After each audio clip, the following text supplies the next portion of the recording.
All right, here it is. After long last, I am presenting you today with an episode on polyamorous parenting. I've had a lot of requests for this episode. I'm told that many people struggle to find good resources on this topic. And since I am pretty upfront that I'm a mom, I've got 2 young kids who are, as of right now, 5 and 7 years old. So I've been asked to weigh in on this topic and share how I do polyamory as a parent. I've held off on this, by the way, until now because there's no way I could create an episode that is comprehensive enough to cover everything around polyamory and parenting. Parenting by itself is something that people write multiple books about. And that's kept me kind of stuck. And so it's kind of fittingly taken me about 9 months to pull this episode together. And what I hope that this will be is a good starting point for an ongoing conversation about how we grow excellent families together while also living and loving in a way that may be a little different from your standard nuclear family.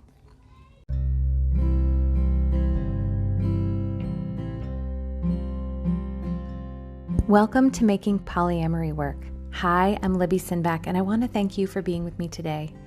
I am a queer polyamorous mom and a relationship transformation coach. And I'm here to help you if you're feeling stuck, if you're struggling, if you want your relationships to be more nourishing, more functional, more authentic, and full of love. On my show, I go deep into what actually makes polyamorous relationships work, because relationships are at the core of our well-being as humans. I think love is why we're here and how we heal. So before I go into today's episode, I have updated this recording from the future because I want to let you know that right now, the doors are open for a new cohort of the Relational Non-Monogamy Circle. We are going to get started on November 7th. That is a Sunday. We're going to be meeting on Sunday afternoons all the way through until early March. The Relational Non-Monogamy Circle is my signature offering. It is so cool. It is a 4-month small group program where we go deep into many of the concepts I discuss on the podcast, as well as even more concepts that I only go into with my coaching clients. This is all of the best things that I have to offer distilled down into 16 weeks of awesomeness. It's designed so that you can learn, practice skills, receive hot seat coaching from me, as well as individualized support. And I approach things with a trauma-informed ecological lens. And what I mean by that is wherever you are, wherever you're coming from, you belong here, you matter, you deserve care and compassion, and we're all in this together. We're all connected. If you're interested and you want to learn more, you can check it all out and get all the details at relationalnonmonogamy.com. And so I encourage you, check it out. It's super awesome, and I am so excited to be offering this again. I offered it back in June with amazing results for all of the folks that joined, and I am so excited to offer it again. So really, check it out. You don't want to miss it. Okay, now I'm going to go into today's episode. Thanks for listening. So actually, before I dive in, I want to say that I intend this episode to be specifically for parents or prospective parents who are polyamorous or who are considering practicing polyamory and are concerned about how that's going to work when they have kids or with the kids that they have, the impact that it might have on their kids, or how they're going to balance all of it. I say this because, as my wonderful partner Kier rightly brought up when I talked to them about this episode, many conversations about polyamorous parenting tend to be happening from the position of like defending the rights of polyamorous parents, or providing evidence that polyamory doesn't hurt kids, or providing justification for why polyamorous families are just as valid as other families. And I'm really grateful for the people who do that work. It's important to me in, talking about that I'm not doing anything bad or hurting my kids. But my experience as a parent has been that knowing that I have a right to be a parent just like anybody else doesn't help me navigate the day-to-day questions about how to best care for my children while also embracing who I am and living and loving in a way that is true for me. So I'm hoping this episode will be a step towards filling that need, because I can see that it's a need. The truth is, parenting is full of so many fears. When they're small, we just hope they don't choke or fall down the stairs or otherwise kill or maim themselves. And as they get older, we just don't want to fuck them up too much. Or at least we don't want to fuck them up as much as we were fucked up as kids. Speaking for myself, I know the world can be a really rough and tumble place. And I know that there is some trauma awaiting my children out there. And I want to make sure, not that they never experience anything hard, but that they are as resourced as they can be to handle it and move through it. And everything that I know is that the best way to do that is to make the family a safe place where they can process the hard things in life and heal and know that they are loved no matter what. A coach that I worked with for a little while put it in a much more simple way. I accept that my children will probably need therapy. I just don't want it to be because of me. I think a big fear that some parents have about being polyamorous, and the fear that it might fuck their kids up in some kind of way, is the tension between polyamory and the freedom it brings and the potential instability that can sometimes come with that. And I want to say that is a valid fear. As I brought up in my episode about disruption, polyamory often does shake up a relationship, can shake you up, shake up your identity. And every child psychologist and early childhood development expert will tell you that kids need stability to thrive. But I want to offer that there are ways to create stability even while also experiencing change and disruption. And as I noted in my episode about disruption, change and disruption are a part of life no matter what kind of relationship you have. Some examples I can think of are, a death in the family, divorce, remarriage, work travel, military families where you have to move around a lot, or where one parent is on deployment, or some other kind of career that someone might have that requires frequent relocation. Changes to income, a new job with different hours, physical and mental health issues coming up, an injury, so many things can be disruptive to a family and be a big source of change.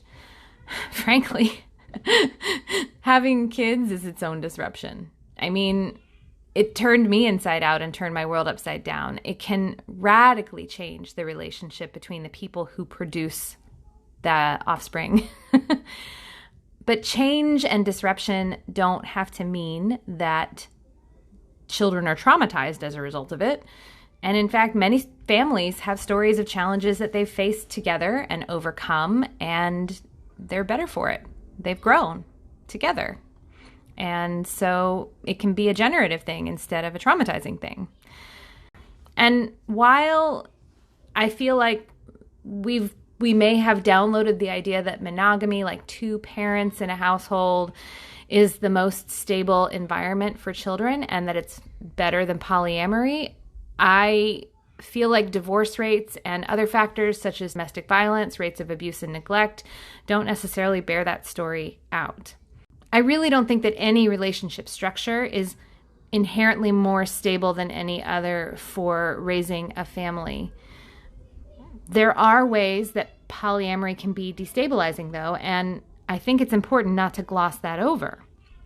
But as with any situation where there may be change, what can help is to create structures within your family dynamic that maximize that stability and that security and minimize harm, and instead create the possibility for resilience to support moving through any potential disruption, which can actually serve kids throughout their life as they grow. As I reflected on what I do to create that strong internal structure in my family, I was able to identify 4 key things that serve as a guide for me. I'm going to call them the pillars of polyamorous parenting because I really love alliteration. So there you go. These have helped me navigate some of the things that come up for me as a polyamorous parent. And here they are. First, be reliable and consistent. Second, tell the truth. 3, integrate partners with care. And 4, have excellent boundaries. And even as I lay these out, because I'm going to go into detail about them in a minute, but as I go through them, what you may find, as many people seem to find with other episodes of this podcast, that these guidelines might be just good guidelines for supporting your children through any sort of challenge. So, they may be more universally applicable than just a polyamory, but these are what I use as my guiding star. Okay. First and foremost, being reliable and consistent. All that means is just try not to drop the ball and show up, right? Keep your promises and be accountable when you don't, meaning say you're sorry and do better next time and admit when you fuck up. Show up when you say you're going to show up.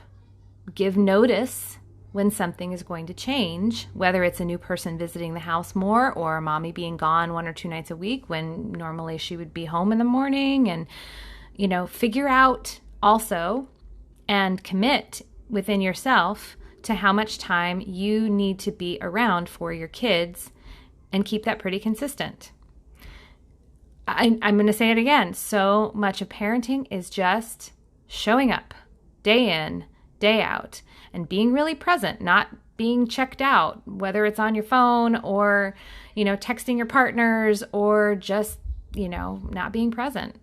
Be present when you're with them and then let them know what to expect and what not to expect and deliver on what you tell them to expect and not to expect. Being there for your kids is what helps them form that healthy, secure attachment that we're all told we want to help our kids have, that becomes the bedrock for how they form relationships as adults and how they relate to you. That doesn't mean you can't fuck up sometimes. Parents fuck up. That's part of it. And Ed Tronick, as I mentioned in my episode about repair, has done some excellent research on that it's not about perfect harmony, perfect attachment, perfect attunement that makes you a good parent. It's doing your best, and then when you mess up, repairing it, making it better. Kids can learn to be resilient. They can learn to be disappointed. They can learn to be frustrated and handle difficult things if they know at the end of the day that they can count on you and that you'll be there for them and that you can be with them wherever they are.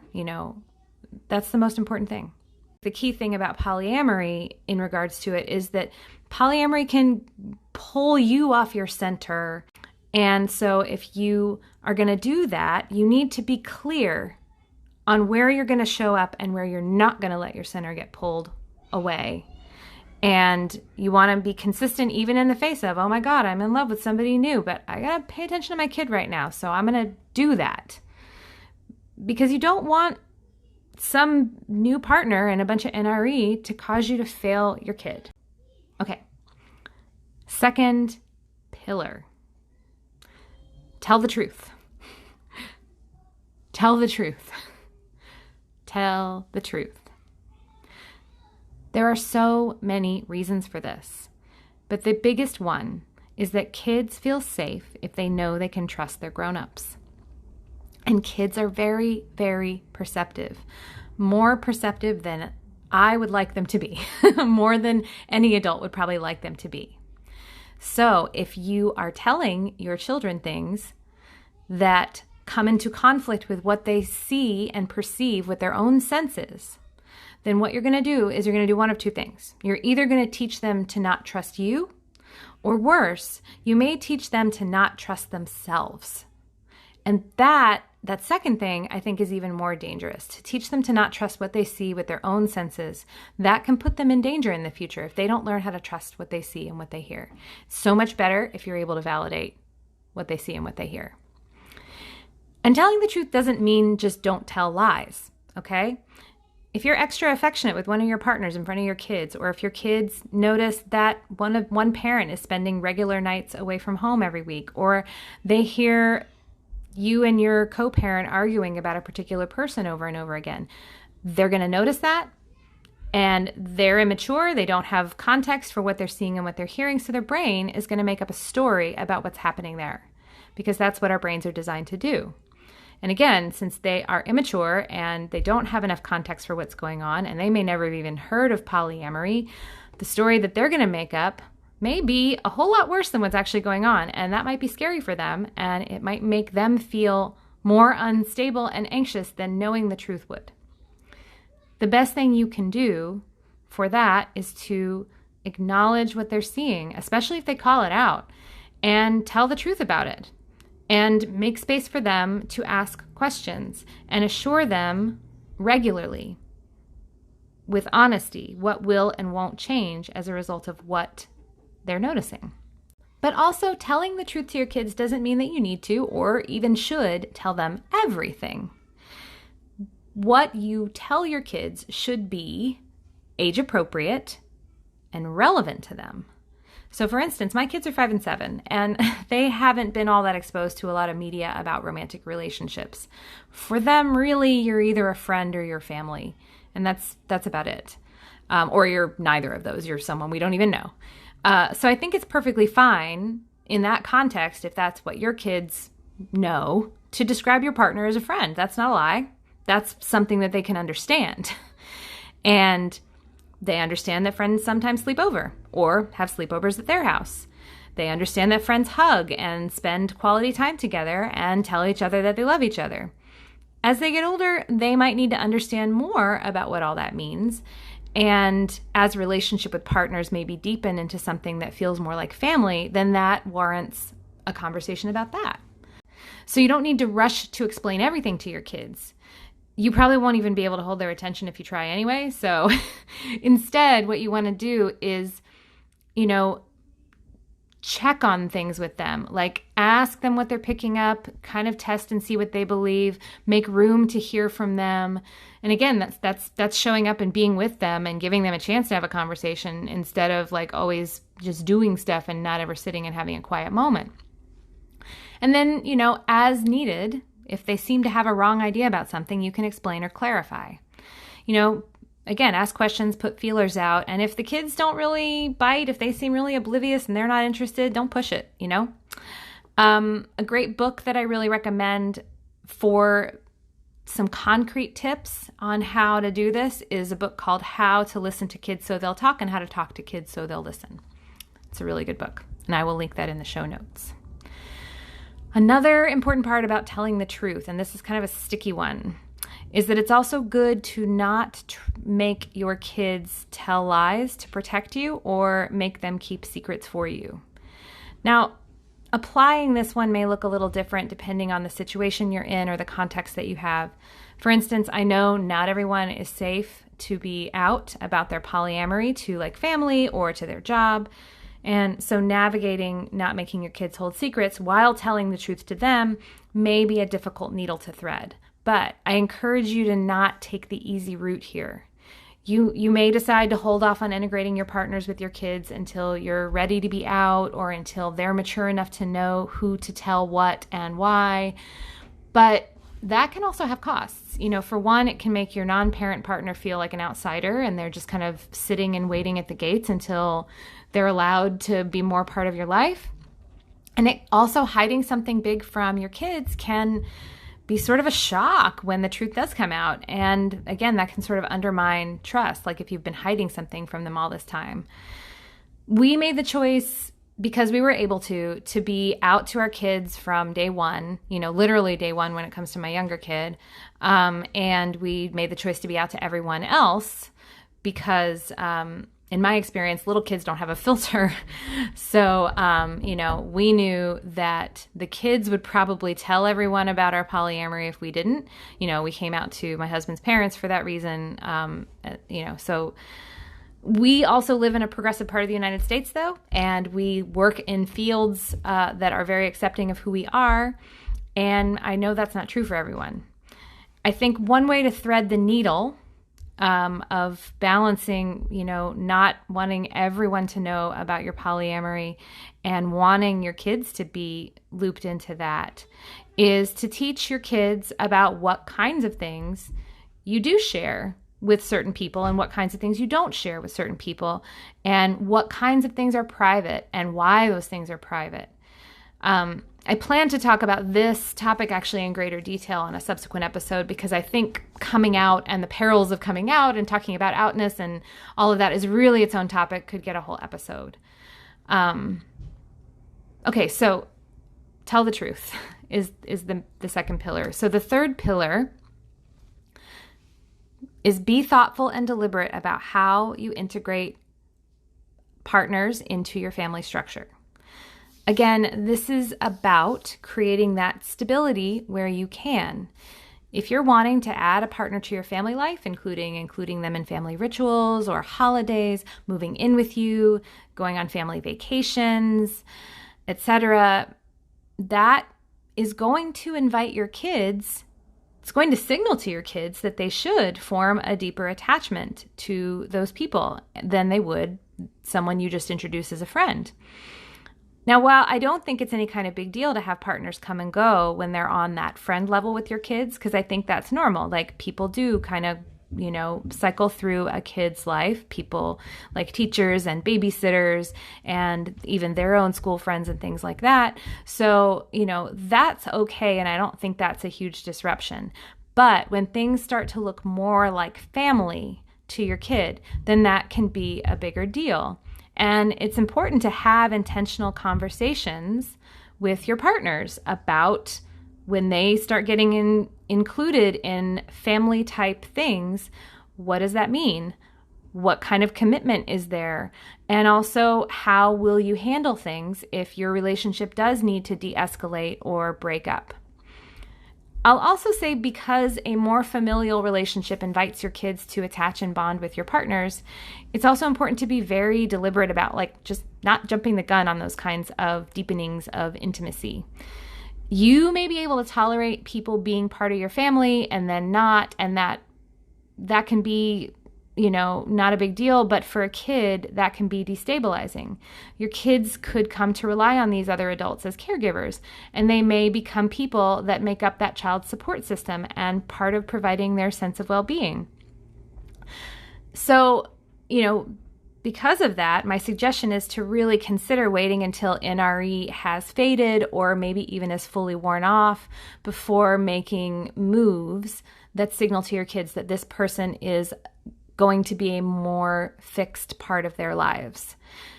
Because NRE can really drive you to just desire more and more and more and more of your partner, which can make you just really want to integrate them into every part of your life. But it's possible that doing that and then the relationship quickly imploding right after, and that happening over and over and over again, could create this real feeling of instability for your kids and also undermine their trust in you as a parent, because you keep inviting people into their lives for them to attach to, and then, big explosive dramatic breakup later, and suddenly they're like, well, why did I do that?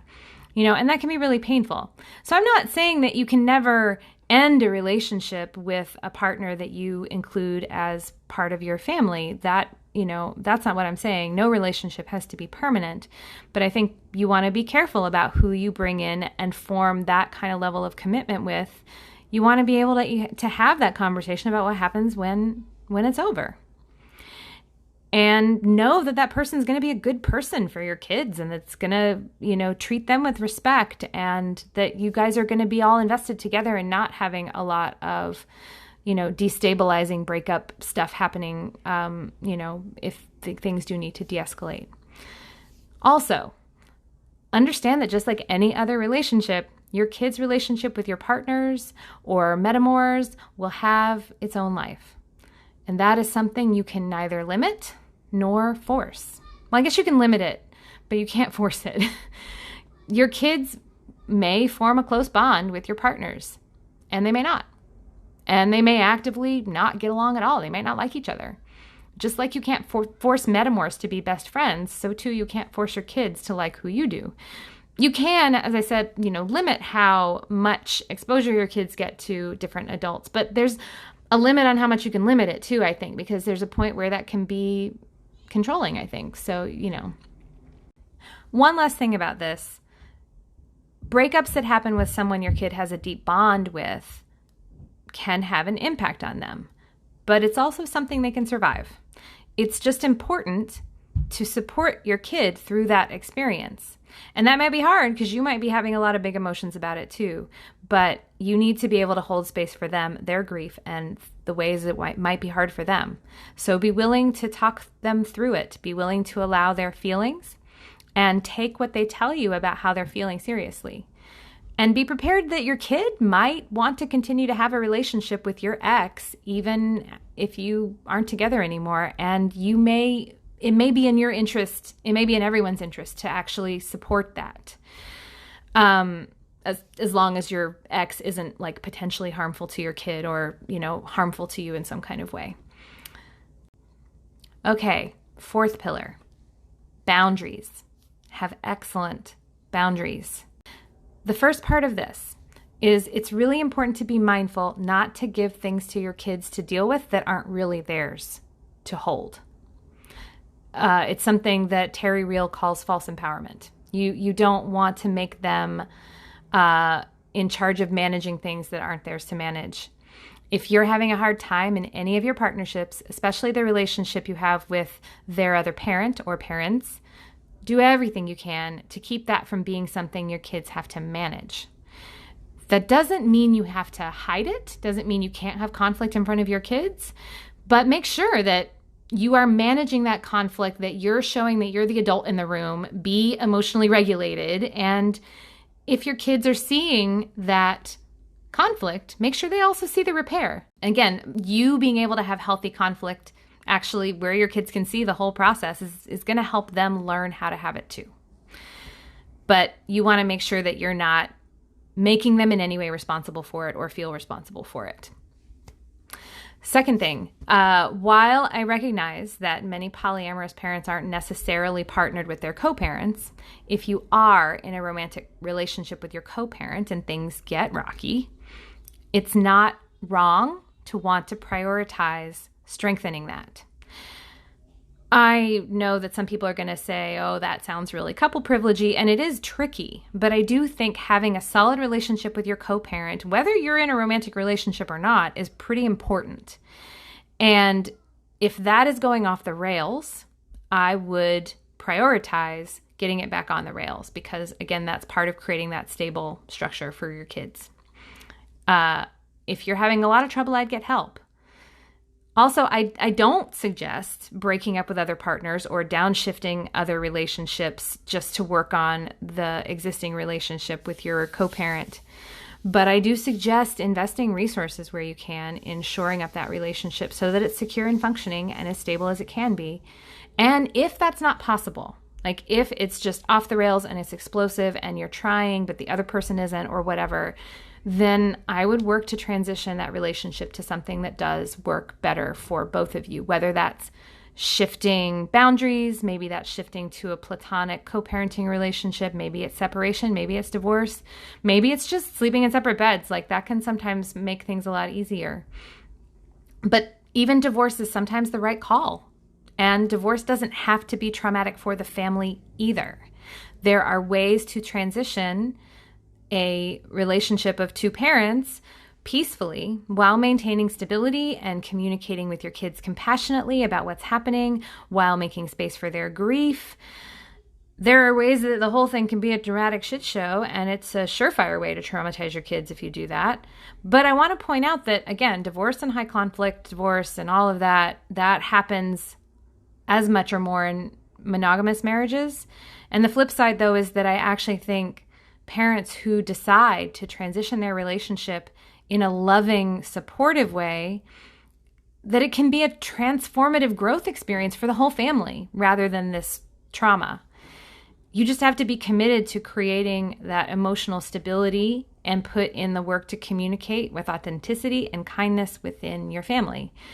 I read a book over the summer by Glennon Doyle called Untamed, and she writes so eloquently about her experience with this. She was married to this man. They had 3 kids together, and she fell in love, and she realized she couldn't be in her marriage anymore. And she went to her husband and said, we have to transition our relationship, and I'm so sorry, and let's work through this compassionately and lovingly. And I'm sure it was really hard, and I'm sure we don't get to see the inside of all the hard, but the book really eloquently talks about the things that they did to keep their family structure strong, even as the shape of their relationship changed. So I do think it's possible, and I would love to see more of that. It's one of the reasons why I do the work around breakups that I do, is because I think learning how to break up well when that is what's needed is just as important as anything else. So another aspect of boundaries is that you may want to talk with your non-co-parent partners about how much involvement you and their other parents are comfortable with them having with your kids, and also how much involvement they would like to have with your kids. Because I think, that definitely needs to be explicitly negotiated, whether they want to be involved in childcare, whether they want certain responsibilities, whether you want specifically for them not to have certain responsibilities. And all of this can change over time. It certainly has in my relationships. So it's good to continue to check in and treat it as an evolving conversation as your relationship progresses. But it's also really important to have that conversation and open it up so that you guys can be explicit about what you're doing, so that nobody's stepping on each other's toes or countermanding each other. Because the thing is, when you get involved with kids, I think it's inevitable that you have an idea about what should happen, even if you're not the parent. And that can be tricky. So I think it's really important to go over where it's okay for you to weigh in and where it's not okay for you to weigh in if you're not the parent. And that can be true even if you are a parent of your own children, but you're in a relationship with someone who is a parent of their children. It's very important to talk about what's okay and what's not. Another challenge you may run into around boundaries if you are in partnership with your co-parent is if you and your co-parent are both dating and you live together, you're going to have to negotiate childcare. I have heard stories of one parent doing a lot more dating and going out than the other one, and leaving the childcare to fall on that other parent in an inequitable way. If one parent is dating more than the other, it's really important still that both parents have enough time, both apart, to take care of themselves and recharge their batteries, however they want to do that, even if they want to do that alone or with friends or doing a hobby or whatever, and also making sure that they have enough time together to maintain and nurture their relationship. And also have time together co-parenting with the kids. One of my parent friends flagged this for me years ago when he said that it's much easier for parents to have fun with other people than together because, it's easier to trade off who's taking care of the kids. And so, one parent would spend time with one partner and the kids, and the other parent would have a fun adult date with their partner. But there needs to be time for the parents together and for the family unit together. And I think that is important. I think it's important to be mindful of passing the kids back and forth like a football so that each parent can do their own thing, because I think that can make parenting feel more like a job than it needs to be. And, so I'd keep an eye on that. The final thing I'll say about boundaries, and there's so much to say about boundaries and parenting, but this is the last thing I'll say, which is around what you will and won't give up and do for your kids. This challenge comes up for me often as a parent, and it is, I think, maybe one of the hardest things as a parent. When I had my first child, I knew that I could easily quit working, quit all my friendships, quit all my hobbies, and devote myself completely to caring for my child, and that I would still be able to completely fill my days. Definitely with 2, that's even more true. Parenting is a job that never ends, and it is highly unlikely that your children, especially when they're small, are going to be like, hey, parent, you've been working so hard, put your feet up for a while and rest, and I'll go take care of myself. I wish, right? But if you sacrifice yourself completely to raising your kids, if you find yourself ready to give up on things that bring you joy when your kid is having a hard time, whether it's going out swing dancing or going on dates 2 nights a week, I really want you to think twice about that and get really clear on where your lines are. I do think there is a line that you can cross where you're not showing up enough for your kids, you're not being attentive enough for your kids. And so when you fall below that line, you really are neglecting your job. And I think that's a real thing. I want to make sure that, that I call that out. But I also think there's a line where you can instead be emptying yourself out for your kids and completely neglecting yourself. And that's also not good. You cannot draw water from an empty well. So you got to find that space between.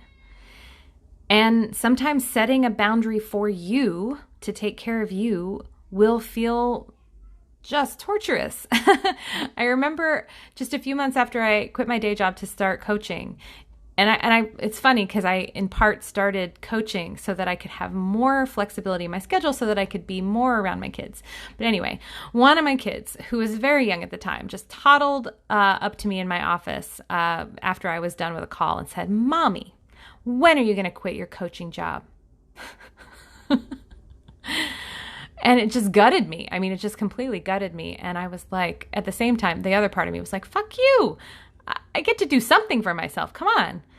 I mean, of course he wants to be with me every minute that he can be with me.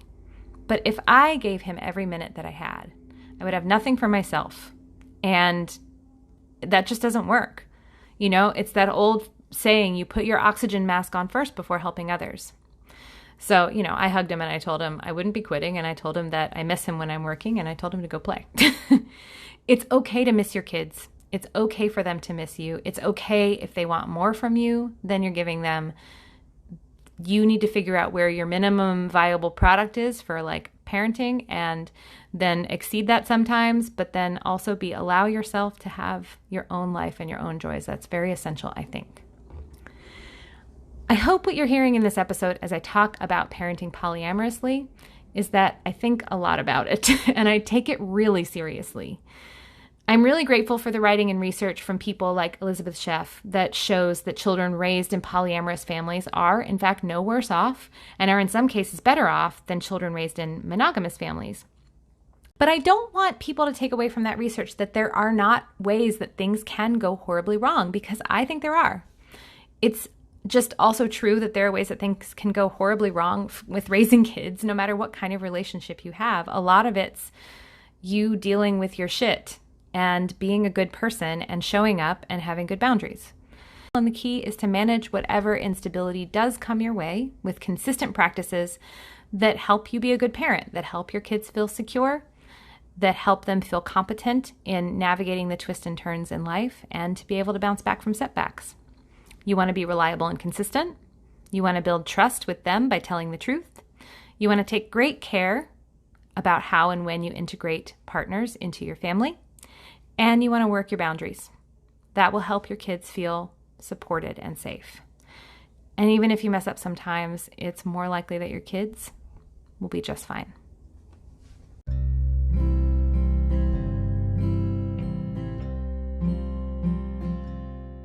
Thank you so much for joining me today.